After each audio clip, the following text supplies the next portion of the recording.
আজকের বিশেষ সংবাদ। মুর্শিদাবাদে এবার বাবরি মসজিদ। 1992 সালে 6 ডিসেম্বর বাবরি মসজিদ ধ্বংস করা হয়। আর সেই মসজিদের নাম অনুযায়ী মুর্শিদাবাদের বেলডাঙ্গায় 6 ডিসেম্বর 2025 স্থাপন হতে চলেছে বাবরি মসজিদ। এই মসজিদের কাজ প্রায় 3 বছর ধরে চলবে বলেন হুমায়ুন কবির। ভরতপুরের বিধায়ক তৃণমূল কংগ্রেসের এমএলএ হুমায়ুন কবির এই বার্তা দিতেই রাজনৈতিক মহলে শুরু হয়েছে জোর জল্পনা। বাবরি মসজিদ ধ্বংসের বিষয় নিয়ে একাধিকবার দেখা গিয়েছে হায়দ্রাবাদের আসাউদ্দিন ঐশীকে। এবার তারই দলের মুর্শিদাবাদ জেলার কান্ধি ব্লকের চেয়ারম্যান মিসবাহুল ইসলাম খান তিনি সাথ দিলেন হুমায়ুন কবির ঘোষিত বাবরি মসজিদের বিষয় নিয়ে। মেজবাহুল ইসলাম খান বলেন, বাবরি মসজিদ মুসলমানের একটি আত্মার জিনিস, তাই মুর্শিদাবাদের বাবরি মসজিদের পিছনে দেওয়ালে যত ইট বালি সিমেন্ট লাগবে তিনি দিবেন। এই বিষয় নিয়ে মেজবাহুল ইসলাম খান কি বললেন শুনে নেব বিস্তারিত। এটা সত্য এবং খুব আনন্দের বিষয়। আমরা আল্লাহর রাস্তায় দান করেই থাকি। তবে এখানে শুধু হুমায়ুন কবির কেন, আমরাও পারি। উনি আহ্বান করেছেন, আমরা অবশ্যই ওখানে যে কথা আমি বলেছি সেটা একেবারে হাড়ে হাড়ে সত্য। আমি ওই বাবরি মসজিদের একটা দেওয়ালের পুরো ইট এবং বালি সিমেন্ট পুরো খরচাটাই ইনশাল্লাহ আমি বহন করব এবং আল্লাহর কাছে আমি প্রার্থনা করি যেন উনি আমার এই দানকে কবুল করেন।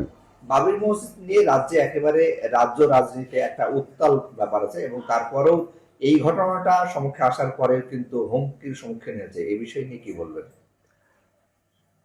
ও যোগী বাবা যত সম্ভব আপনি হুমকি দিয়েছে হুমায়ুন কবিরকে এই কথা বলছেন। তবে যোগী বাবা ওখানেই বুলডোজার চালাতে পারবেন, বাংলায় নয়। আর হুমায়ুন কবির বীর, আর তার সঙ্গে এ সেকেন্ড হুমায়ুন কবির, এ কোনোদিনই এক পা পিছাবে না। একমাত্র বলা আছে আল্লাহ তাআলার কাছে মাথা নত করি, তাছাড়া কাউকে ভয় পাই না। আমার রসুল সাল্লাল্লাহু আলাইহি সাল্লামের পথ অনুদর্শন করে চলি, হাদিস কোরআন মেনে চলি। কোনো দলিত আদিবাসী কোনো কারো কাছে অন্যায় করিনি আর করব না। ন্যায়ের পথে চলবো এবং সত্যের পথে চলবো। অন্যায়ের জন্য প্রতিবাদ করব, অন্যায়ের জন্য লড়াই করব।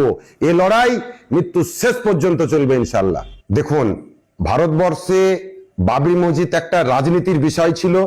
কংগ্রেস, বিজেপি সবাই এটাকে নিয়ে রাজনীতি করেছে, কিন্তু বাংলা, গোটা ইন্ডিয়ার মুসলিম চুপচাপ ছিল। নিজেদের ভোট অধিকার সব সরকারকে দিয়ে এসেছিল, দিয়ে চুপচাপ এসেছিল। যাই হোক, একটা বড় মসলা ছিল বাবরি মসজিদ। সেই বিষয়টাকে নিয়ে মানুষ কি করেছিল, যাক এতদিনের একটা আস্থার ওপরে যে কোর্ট রায় দিয়েছে তাতে মুসলিমরা খ্যাপেনি, যাক একটা জিনিস হয়ে গেল। কিন্তু তারপরে যে একের পর এক আমাদের শরীয়তের বিরুদ্ধে ওরা আইন পাস করে চলে যাচ্ছে। আজকে পূর্বপুরুষের দেওয়া দান দেওয়া সম্পত্তি সেটা একমাত্র আল্লাহর সম্পত্তি, সেই সম্পত্তিকে এই বিজেপি সরকার আর মদতে এই টিএমসি সরকার কোনো প্রতিবাদ করলো না। তারা একের পর এক আমাদের কনস্টিটিউশন অধিকারকে খনন করছে। তাই বাংলার কি গোটা পশ্চিমবঙ্গ প্লাস গোটা ইন্ডিয়ার মুসলিম সেটা হাড়ে হাড়ে বুঝতে পারছে যে আমাদেরকে শুধু ভোটের ব্যবহার করছে, নচেত আজকে আমাদের কোনো অধিকারের মূল্য নাই। আগামী দিনে হয়তো যদি আমরা 26-এ থেকে না রুখতে পারি তাহলে পরে আমাদের অস্তিত্বই রাখবে না, এটুকুই আমাদের ভয় হচ্ছে।